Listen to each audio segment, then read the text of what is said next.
গুলশানে মার্কেটের আগুন নিয়ন্ত্রণে ব্যর্থতায় প্রশ্নের মুখে দেশের অগ্নি নির্বাপন ব্যবস্থা। ভবন নির্মাণে ন্যূনতম মাপকাঠি নিশ্চিত করার তাগিদ। ডিএনসিসি মার্কেটের আগুন একদিন পর নিয়ন্ত্রণে, তবে এখনো বের হচ্ছে ধোঁয়া। সম্পূর্ণ নিয়ন্ত্রণে আনতে কাজ করছে ফায়ার সার্ভিস। প্রাথমিক শিক্ষার বইয়ে নানা অসঙ্গতি নিয়ে সরগরম সামাজিক যোগাযোগ মাধ্যমগুলো। দায় এড়াতে পারেন না সংশ্লিষ্টরা, বলছেন শিক্ষাবিদরা। তবে কোনো ধারণাই নেই বোর্ড চেয়ারম্যানের।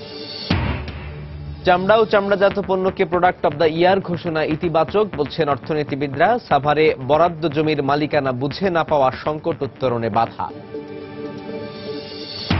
এবং বাণিজ্য মেলার 3 দিন পেরুলেও এখনো প্রস্তুত হয়নি 30% স্টলের কাজ। ক্ষতির শিকার বরাদ্দ পাওয়া প্রতিষ্ঠানগুলো, হতাশ দর্শনার্থীরাও।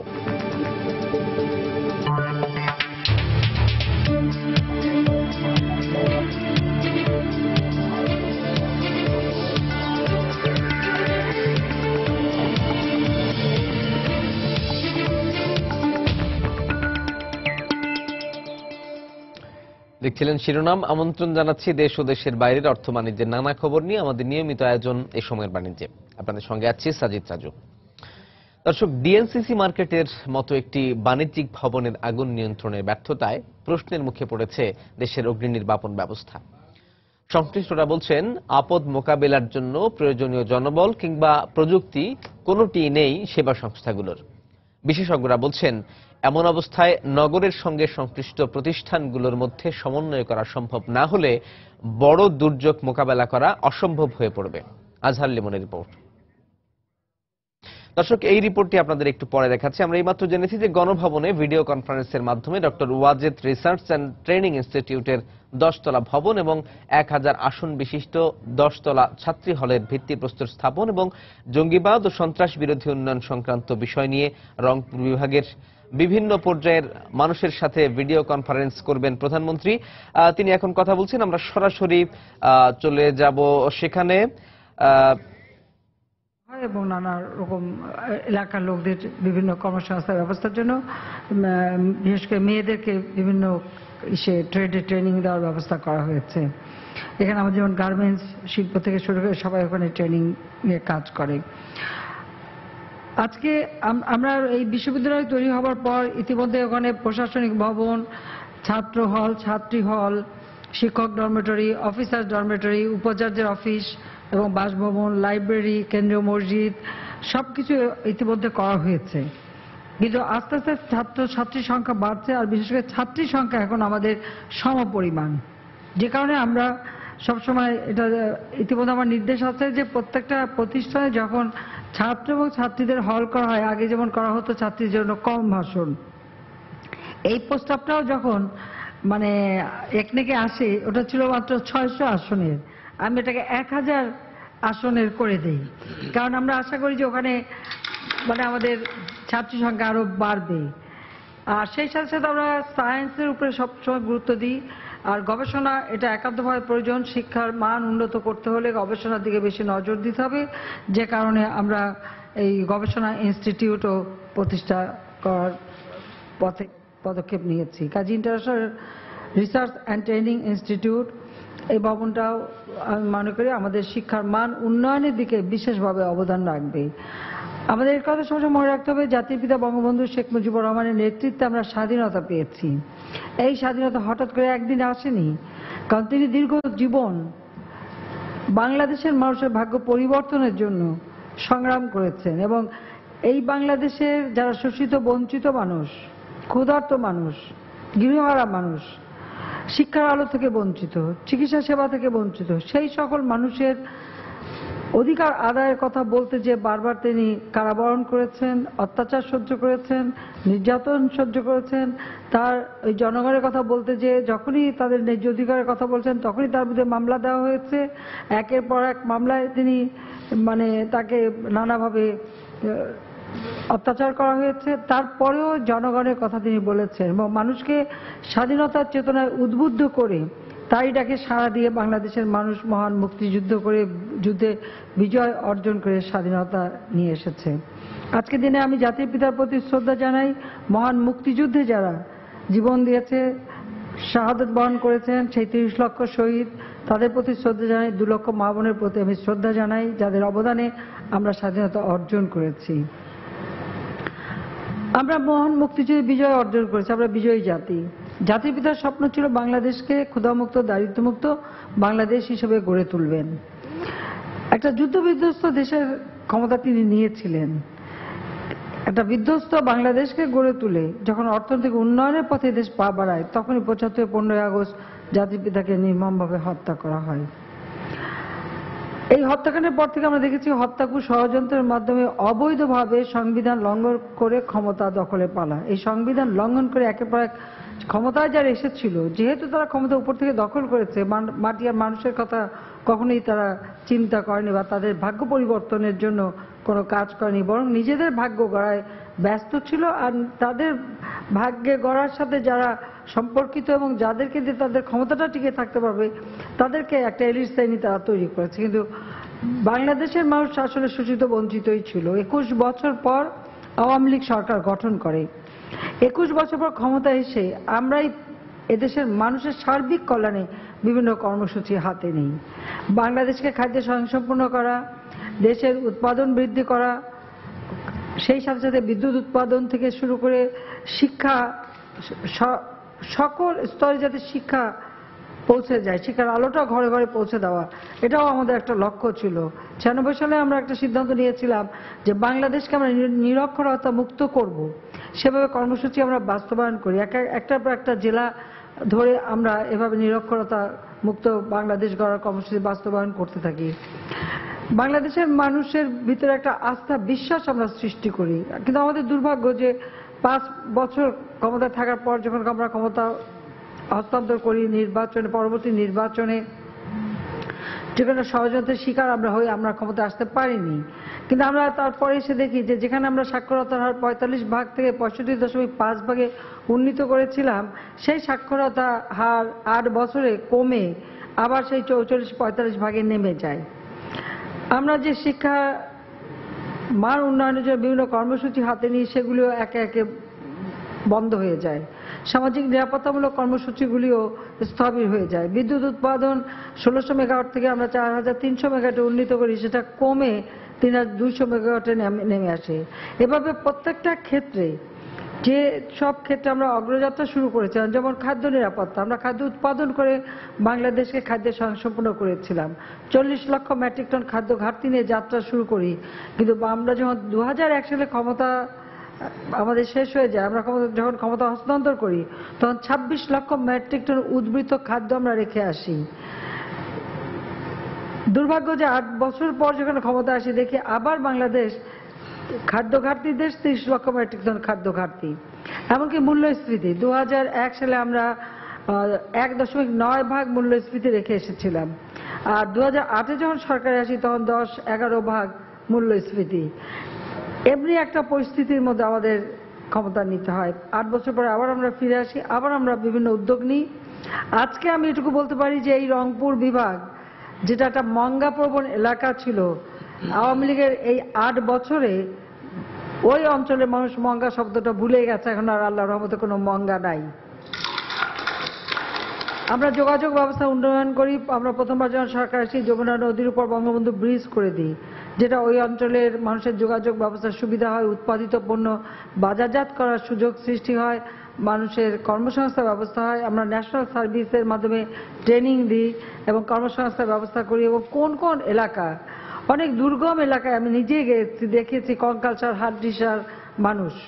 আল্লাহর রহমতে এখন আর সেই হাড্ডিসার মানুষ দেখা যায় না। এখন মানুষ অনেকটা খাওয়া, মানে তারা খাদ্য পাচ্ছে, এবং যারা হতদরিদ্র আমরা বিনা পয়সা খাবার দিচ্ছি।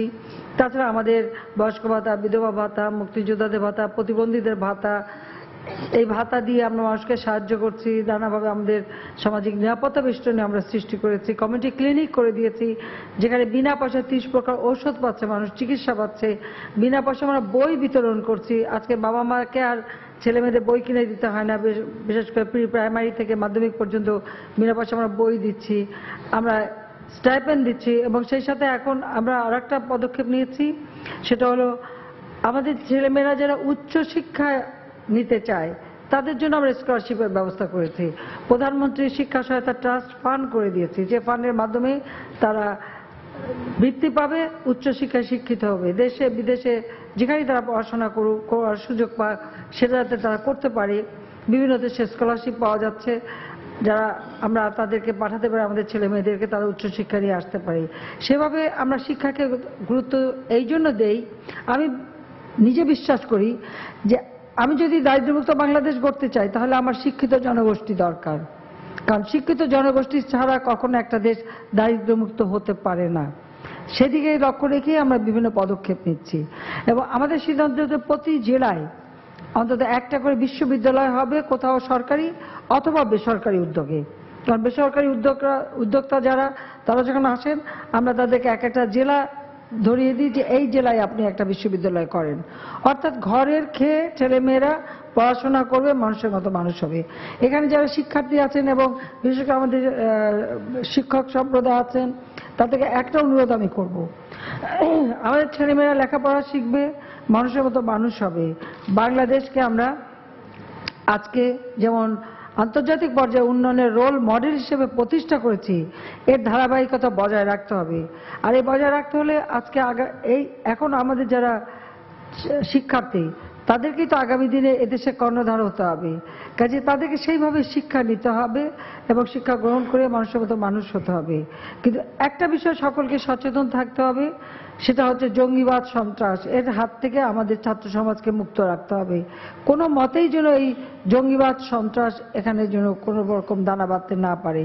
কারণ রংপুর বিভাগটা আমরা জানি 2013 সালে আমরা দেখেছি, সেখানে যে তাণ্ডব হয়েছে বিভিন্ন এলাকায়, মানুষ খুন করা, আগুন দিয়ে পুড়িয়ে মারা, গাছপালা কেটে ফেলা, নানাভাবে অত্যাচার নির্যাতন।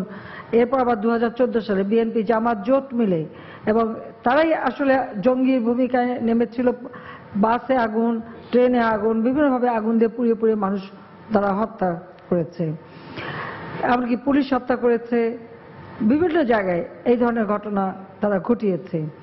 আর সেই সাথে সাথে জঙ্গিবাদ সৃষ্টি করে একটা বিভ্রান্তি করা হয়। ইসলাম ধর্ম শান্তির ধর্ম, ইসলামে জঙ্গিবাদের কোনো স্থান নাই। আর কে ভালো কে মন্দ সে বিচার করবেন আল্লাহ রাব্বুল আলামিন, এটা বিচারের দায়িত্ব মানুষকে তিনি দেন নাই। কাজে মানুষকে খুন করে কোনো ভালো কাজ হতে পারে আর মানুষ হত্যা করে বেহেশতে যেতে পারে, এটা আমি কোনোদিন বিশ্বাস করি না। কারণ কেউ যেভাবে বেহেশতে গেছে সেটা নিশ্চয়ই কেউ জানতে পারেনি। কাজে এই ধরনের বিভ্রান্তি সৃষ্টি করে আমাদের মেধাবী ছাত্রছাত্রীদের বিপথে নিয়ে যায়। সত্যিকার শিক্ষা যদি কেউ পায় তাহলে এবার বিপথে যেতে পারে না।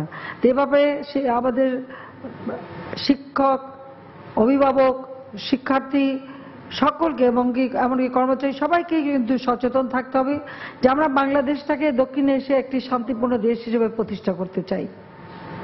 কাজে শান্তিপূর্ণ দেশ আমরা গড়তে চাই, এখানে কোনো রকম জঙ্গিবাদ সন্ত্রাস, কোনো রকমের অনিয়ম এটা যেন না হয়, সেদিকে লক্ষ্য রেখেই শিক্ষার মান উন্নত রাখতে হবে, সেটাই আমরা চাই। যাক, আমি আসলে আমার নামে কিছু আমি করতে চাই না এই কারণে যে আমার কোনো কিছুর প্রয়োজন নেই। আমি চাই বাংলাদেশের মানুষ ভালো থাকুক। আমার প্রতিদিনের কাজ একটাই, যে এদেশের মানুষের জীবন মান উন্নত করা, এদেশের মানুষ যেন একটু সুন্দরভাবে বাঁচতে পারে, উন্নত জীবন পেতে পারেন, সেটাই আমার একমাত্র লক্ষ্য, যেটা আমাদের মহান নেতা জাতির পিতা বঙ্গবন্ধু শেখ মুজিবুর রহমানের স্বপ্ন ছিল।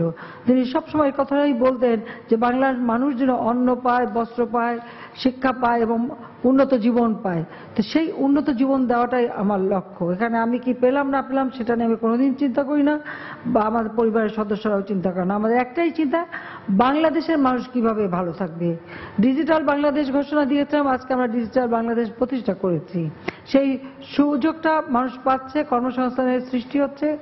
আজকে বাংলাদেশটা একটা আধুনিক প্রযুক্তি জ্ঞান সম্পন্ন হিসেবে গড়ে উঠছে। কাজে আমি মনে করি যে ডক্টর ওয়াজেদ মিয়ার জীবন ও কর্মের স্মৃতি ধরে রাখার জন্য যে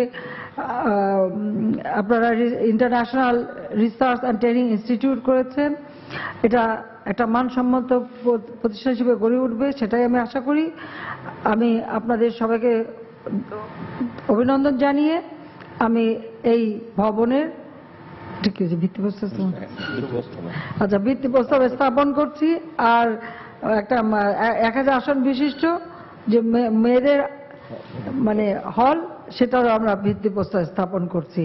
কাজে এখানে অনেকগুলি প্রতিষ্ঠান ইতিমধ্যে আমরা করেছি, আর আমাদের বিভাগীয় অবকাঠামো গড়ে উঠছে।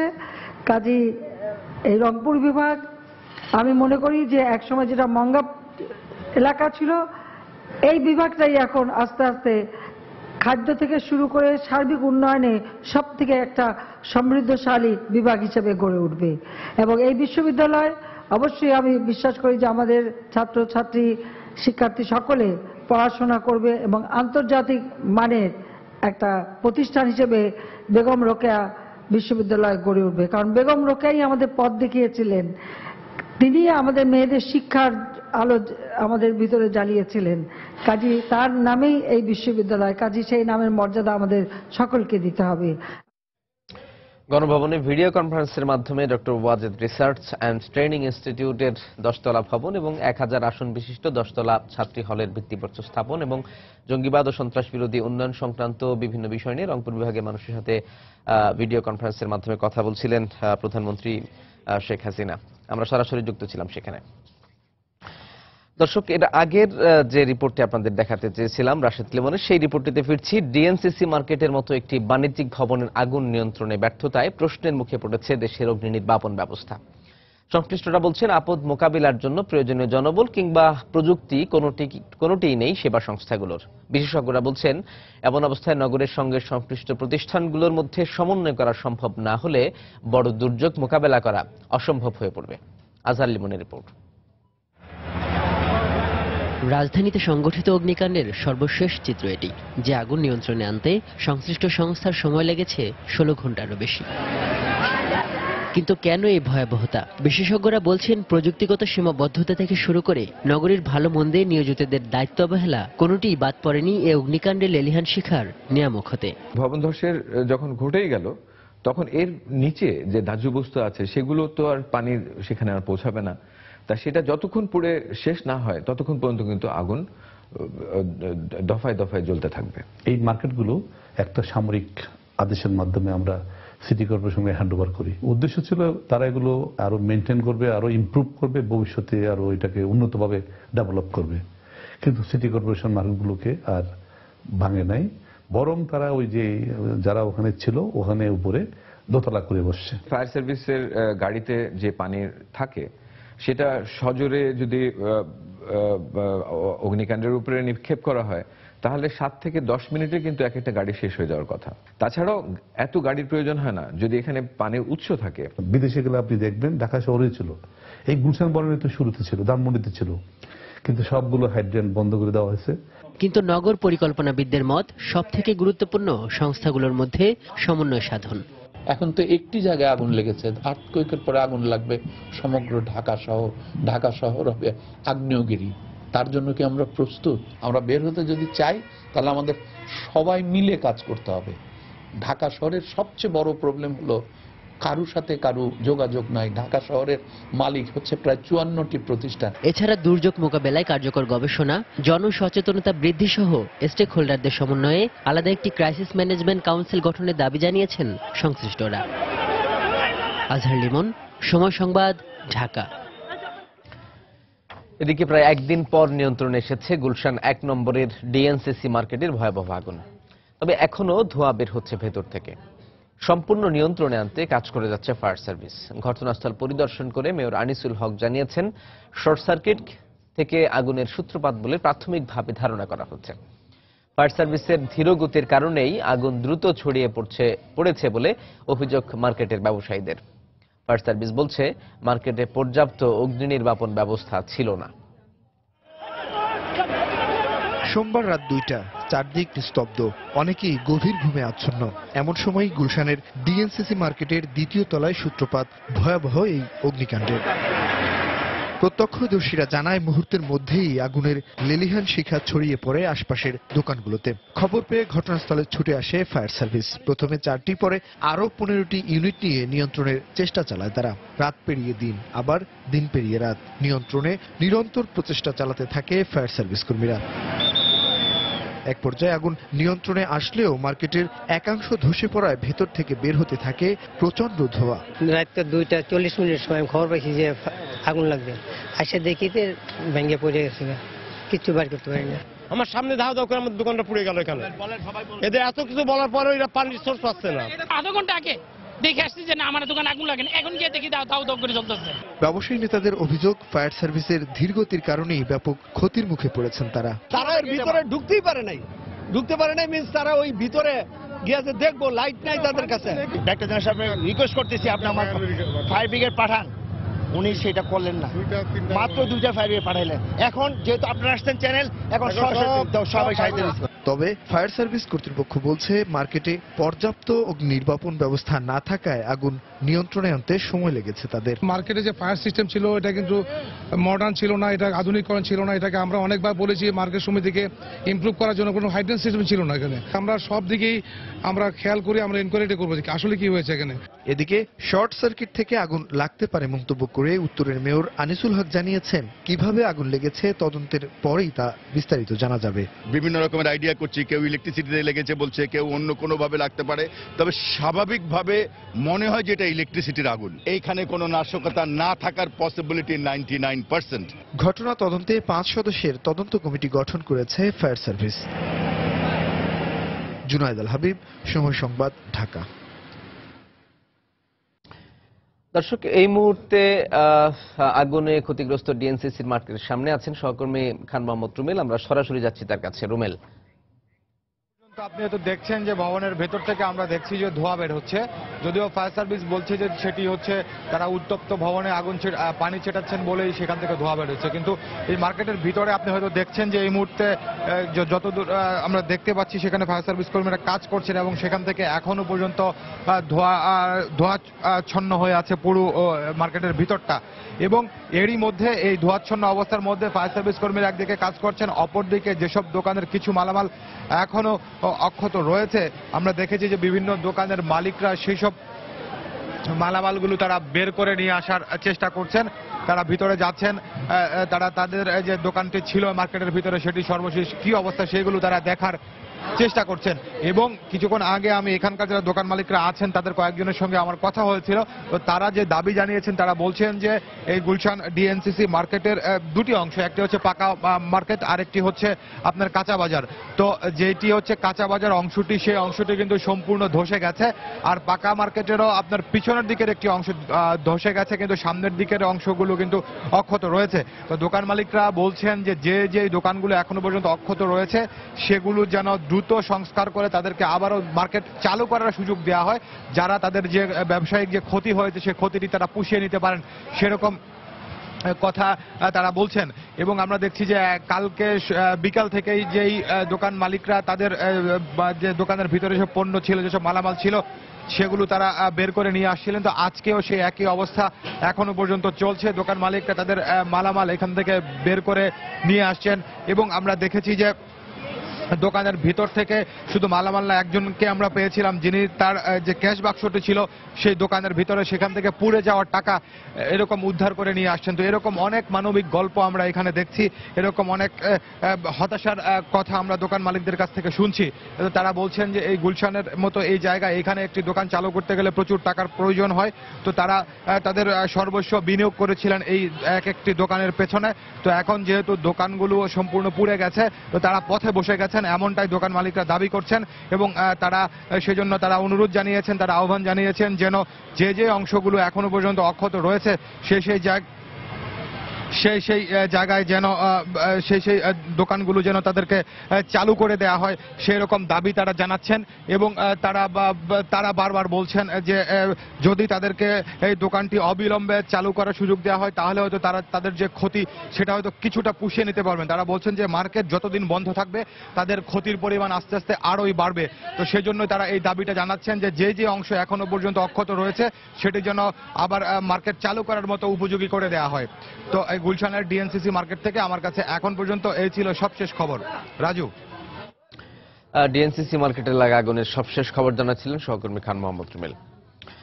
প্রাথমিক শিক্ষার বইয়ে কুসুম কুমারী দাসের আদর্শ ছেলে কবিতার বিকৃতি সহ নানা অসঙ্গতি নিয়ে সরগরম সামাজিক যোগাযোগ মাধ্যমগুলো। এসব মাধ্যমের উদ্ধৃতি দিয়ে গণমাধ্যমেও হয়েছে খবর। শিক্ষাবিদদের মতে প্রাথমিক শিক্ষার বইয়ে এই ধরনের ভুলের দায় এড়াতে পারেন না পাঠ্য বই প্রণয়ন, পরিমার্জন ও পরিবর্ধনে নিয়োজিত বিশেষজ্ঞরা। আর এমন ভুল বা বিকৃতি সম্পর্কে কোনো ধারণাই নেই জাতীয় শিক্ষাক্রম ও পাঠ্যপুস্তক বোর্ড চেয়ারম্যানের। শিক্ষা সবার দোরগোড়ায় পৌঁছে দিতে গত কয়েক বছর ধরে সারা দেশে বর্ণিল আয়োজন আর উৎসব মুখর পরিবেশে শিক্ষার্থীদের হাতে বিনামূল্যে তুলে দেওয়া হচ্ছে নতুন পাঠ্য বই। বিগত বছরগুলোতে এই বইয়েরই নিম্নমান, ছাপার ভুল এবং বিষয়বস্তুর অসামঞ্জস্যতা নিয়ে প্রশ্ন উঠেছে অভিভাবক, শিক্ষার্থী ও সচেতন মহল থেকে।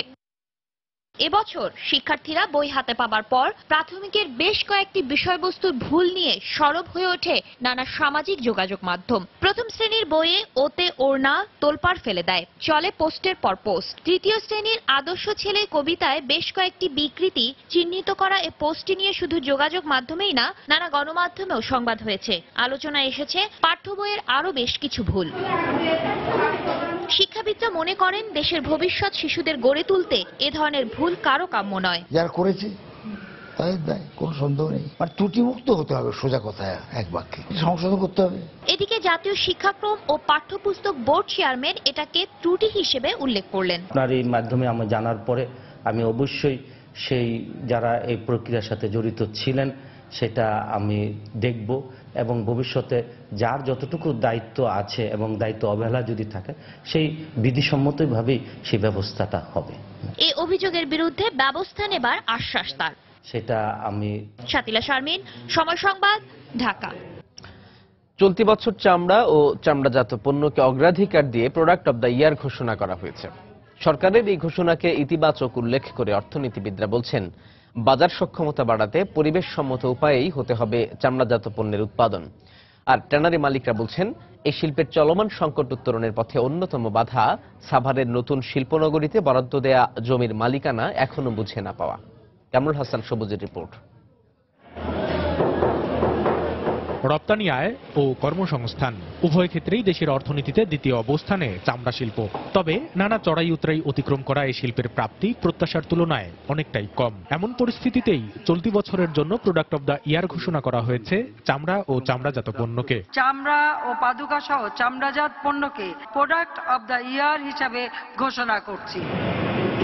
এ ঘোষণার পর চামড়া শিল্পের সম্ভাবনা কাজে লাগাতে নেওয়া হবে নতুন উদ্যোগ, এটাই স্বাভাবিক। তবে পরিবেশ দূষণ রোধে ব্যাপক উদ্যোগ না নিলে এ শিল্পের সম্ভাবনা অধরাই রয়ে যাবে বলে মনে করেন অর্থনীতিবিদরা। পরিবেশগত মানদণ্ডে চামড়া শিল্প সবসময় পিছিয়ে ছিল, সুতরাং পুরোপুরিভাবে এই এলাকা থেকে সরে যাওয়ার ব্যাপারটি প্রথম গুরুত্বপূর্ণ দিক এই প্রোডাক্ট অব দ্য ইয়ারের কার্যক্রমের ভিতরে। এটিকে গ্রিন ফ্যাক্টরি হিসেবে দেশের ভিতরে এবং বাইরে প্রচারণার ব্যবস্থা নেওয়া উচিত। এই অবস্থায় চামড়া শিল্পের টেকসই উন্নয়নে গতি আনতে সাভার চামড়া শিল্প নগরীতে বরাদ্দ দেয়া জমির মালিকানা দ্রুত হস্তান্তর করার দাবি শিল্প মালিকদের।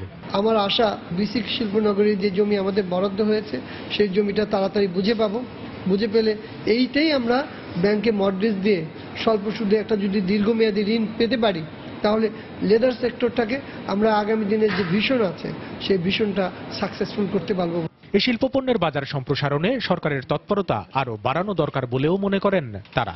ইউরোপে এখন আমাদের থেকে তেমন চামড়া নিচ্ছে না, আমাদের এই বাজারগুলো সচল হলে আমাদের আর চামড়া বিক্রি করার কোনো চিন্তা করতে হবে না আমাদের বিক্রির জন্য।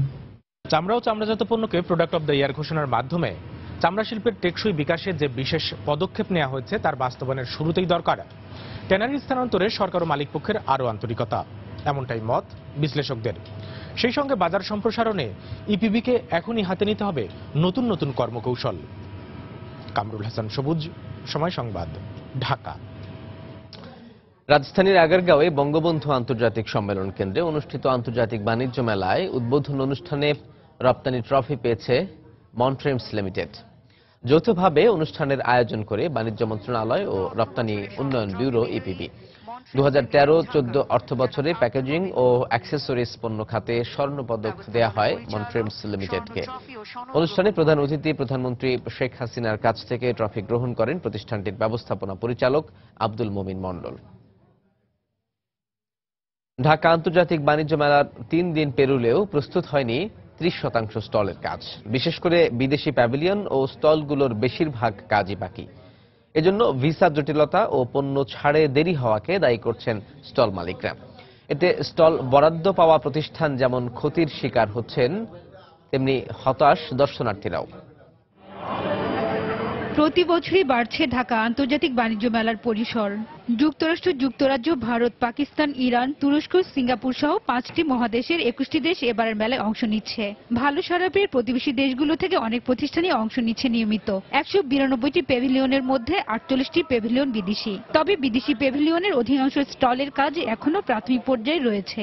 এজন্য নিয়মিত মেলায় অংশগ্রহণকারীদের জন্য ভিসা প্রাপ্তি সহজ করার দাবি সংশ্লিষ্টদের। 95% ফরেন জোন ইজ এমটি। গত 15 বছর ধরে আমরা এই মেলায় অংশ নিচ্ছি, তবে 2-3 বছর ধরে ভিসা পেতে সমস্যা হচ্ছে। এখনো শতাধিক লোক ভিসার জন্য পাকিস্তানে অপেক্ষা করছে। নিয়মিত অংশগ্রহণকারীদের জন্য ভিসার নিয়ম শিথিল করা প্রয়োজন। ভারতের অংশে সমস্যা থাকায় ট্রাকগুলো যথাসময়ে পৌঁছতে পারছে না। এদিকে বেনাপোলেও পণ্য খালাসে একটু দেরি হচ্ছে। সময় মতো স্টল চালু করতে না পারায় আমরা ক্ষতিগ্রস্ত হচ্ছি। মেলায় অংশগ্রহণকারীদের অভিযোগ, বেশি লাভের আশায় প্যাভিলিয়ন ক্রেতারা অনেক স্টল দেরিতে বিক্রি করায় এই পরিস্থিতির সৃষ্টি হয়েছে। দর্শনার্থীদের মতে স্টলগুলো সব খোলা থাকলে আরো ভালো লাগতো। যারা নিচে এরা দোকানদারের কাছে সেল করার জন্য বেশি টাকার আশায় ধরে রাখছে, কিন্তু পরবর্তীতে যদিও কম টাকায় দেওয়া হয়েছে কিন্তু সময় লেস করে দেওয়া হচ্ছে, যার কারণে এখন পর্যন্ত 40% দোকানে এখনো আনকমপ্লিট হয়ে গেছে। এক্সপেক্ট করি যে ওরা প্রথম দিনে কমপ্লিট করে ফেলবে, বাট দেখা যায় যে 3 দিন 4 দিনও হয়ে যায়, তাও বাইরের যে ওগুলো কমপ্লিট হয় না। তবে মেলার শুরুতেই ক্রেতা দর্শনার্থী সমাগমে খুশি বিক্রেতারা। প্রথম দিকে আমার সেল ভালো হচ্ছে, আমরা এখন যে সেল হচ্ছে সেল কম নয়, আমাদের বাড়বে।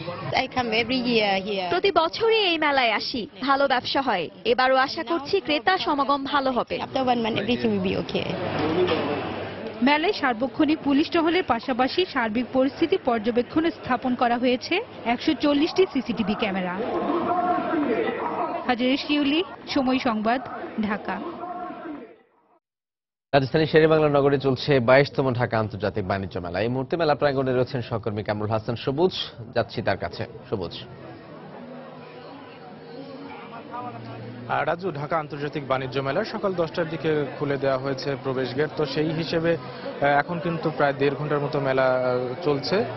আমরা সকাল থেকে এসে দেখেছি যে মেলাতে কিন্তু লোকজন আসা শুরু করেছে, যদিও বিকেলের দিকে কিন্তু দুপুর পর বিকেল সন্ধ্যার দিকে কিন্তু লোকজন একটু বেশি আসে। তো এখন লোকজন আসছে, অর্থাৎ যারা একটু ভিড় কম কিন্তু মেলাটা একটু বেশি ঘুরে দেখতে চান তারা কিন্তু এসেছেন। এবং এই সুযোগে অনেকের কিন্তু স্কুল আছে বাচ্চাদের, সেই বাচ্চাদের স্কুলে দিয়েও কিন্তু অনেকেই মেলায় এসেছেন এবং তারা একটু সময় নিয়ে ঘুরে ফিরে একটু ফাঁকা পরিবেশে কিন্তু তারা তাদের যে পছন্দসই পণ্য কিনতে চান কিংবা কোনো পণ্য পছন্দ মতো সেটা খুঁজতে চান, তো সেই হিসেবে কিন্তু মেলাতে আমরা দেখেছি সকাল থেকে কিন্তু লোকজন আসছে, বিভিন্ন স্টলে যাচ্ছে। তো সকালের পরিবেশে যেমনটা দেখা যায় কিন্তু যে ক্রোকারিজের দোকানেই একটু ভিড় হয়, কারণ এই সময়টাতে একটু যারা গৃহস্থলের কাজের সাথে জড়িত অর্থাৎ গৃহিণীরাই কিন্তু আসেন। এর সাথে কিন্তু অনেকে আসেন যারা কসমেটিক্সের দোকানগুলোতে একটু খোঁজ খবর নেন কি এসেছে, তাদের পছন্দ মতো কি এসেছে। তো সবকিছু মিলিয়ে কিন্তু যে মেলার এবারের যে 4 দিন হচ্ছে, 4 দিনের মধ্যেই কিন্তু তারা কিছুটা আশার কথা বলেছেন যে দর্শনার্থী যারা আসছেন তারা যেভাবে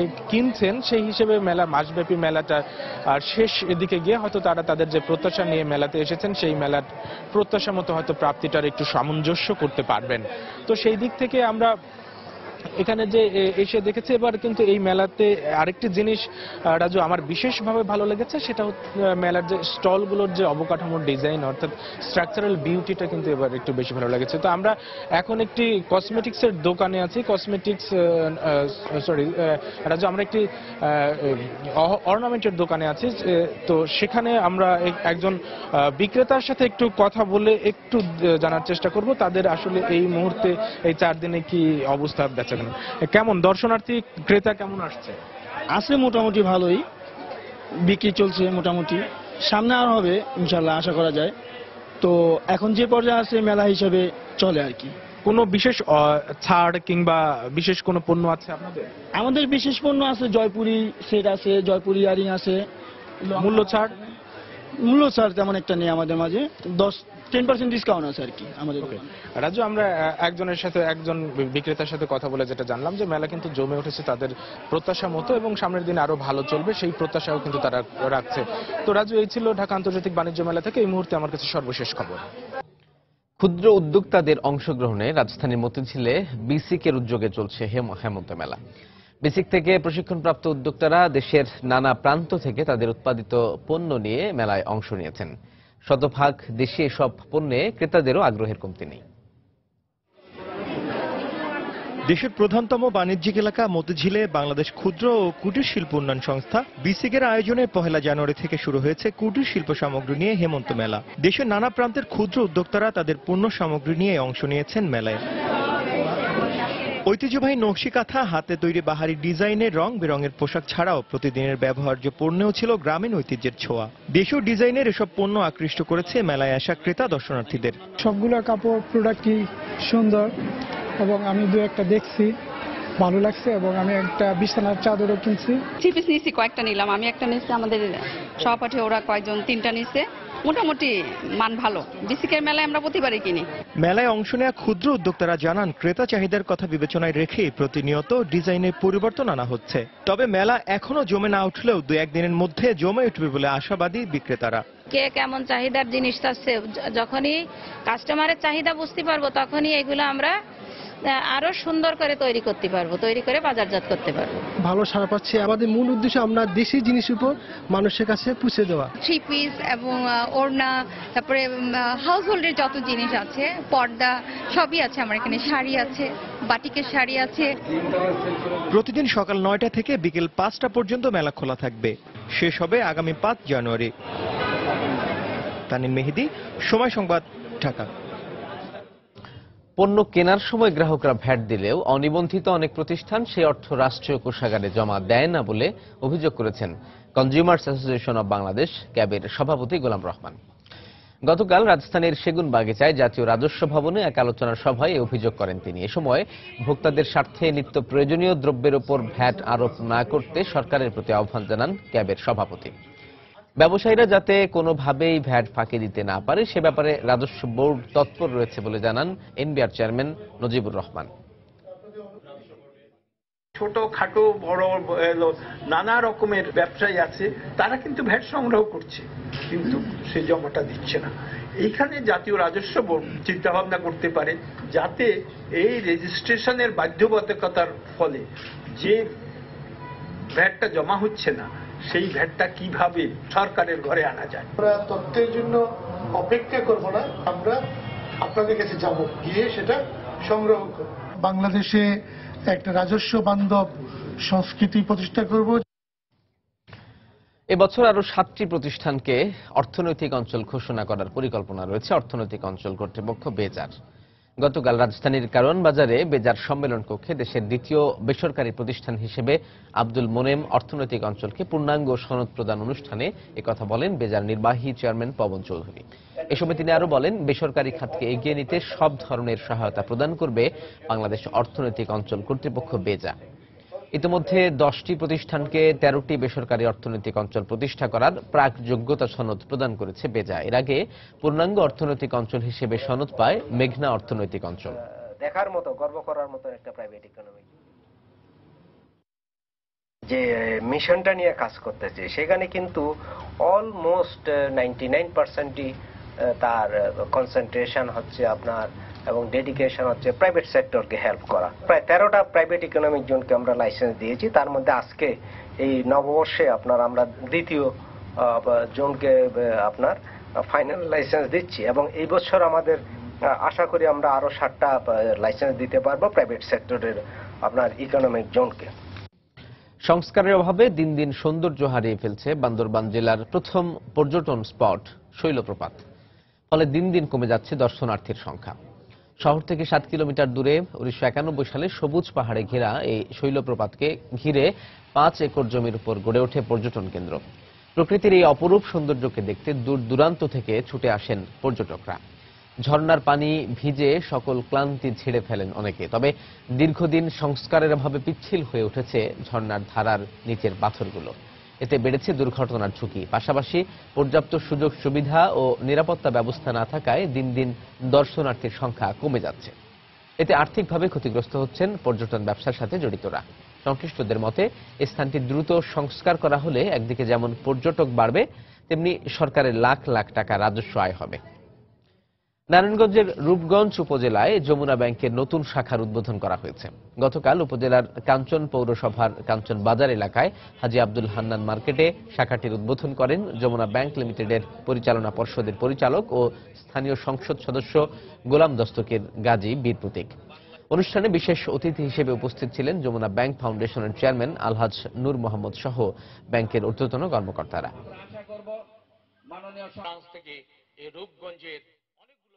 নূরনাহার স্টিল অ্যান্ড রিরোলিং মিলস লিমিটেডের বার্ষিক সভা অনুষ্ঠিত হয়েছে। সভায় 2017 সালে কোম্পানির কর্মপরিকল্পনা, কর্মকর্তা কর্মচারীদের প্রশিক্ষণ সহ বিভিন্ন বিষয় নিয়ে আলোচনা করেন NSRM এর ব্যবস্থাপনা পরিচালক আলহাজ মোহাম্মদ ইউসুফ মিয়া। সভা শেষে সাংস্কৃতিক অনুষ্ঠান ও র্যাফেল ড্র অনুষ্ঠিত হয়। দেশের বাইরের অর্থ বাণিজ্যের খবর। চলতি এবং আগামী অর্থ বছর ভারতের অর্থনৈতিক উন্নয়ন চীনের তুলনায় বেশি হবে, এমনটাই জানিয়েছে জাতিসংঘ। এশিয়া এবং প্যাসিফিক অঞ্চলের অর্থনৈতিক এবং সামাজিক অবস্থার বিষয়ে জাতিসংঘের করা গবেষণার প্রতিবেদনে উঠে এসেছে এসব তথ্য। প্রতিবেদন অনুযায়ী 2016-17 এবং 2017-18 অর্থ বছরে ভারতের প্রবৃদ্ধি হবে 7.6%। এ সময়টায় দেশটিতে বিদেশি বিনিয়োগও স্থিতিশীল থাকবে বলে জানানো হয়েছে। বৃষ্টিপাত স্বাভাবিক থাকলে প্রবৃদ্ধি বাড়বে কৃষি খাতেও।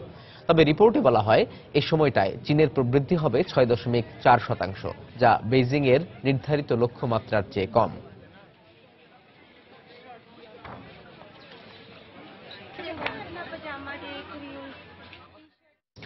এই সময় বাণিজ্যের শিরোনামগুলো জানিয়ে দিচ্ছি আরো একবার। গুলশানে মার্কেটের আগুন নিয়ন্ত্রণে ব্যর্থতায় প্রশ্নের মুখে দেশের অগ্নি নির্বাপন ব্যবস্থা। ভবন নির্মাণে ন্যূনতম মাপকাঠি নিশ্চিত করার তাগিদ। ডিএনসিসি মার্কেটের আগুন একদিন পর নিয়ন্ত্রণে, তবে এখনো বের হচ্ছে ধোঁয়া। সম্পূর্ণ নিয়ন্ত্রণে আনতে কাজ করছে ফায়ার সার্ভিস।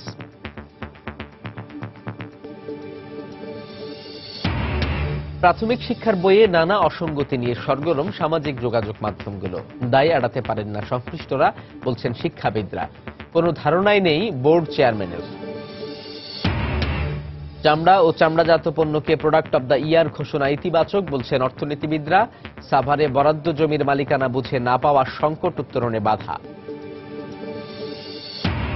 এবং বাণিজ্য মেলার 3 দিন পেরুলেও এখনো প্রস্তুত হয়নি 30% স্টলের কাজ।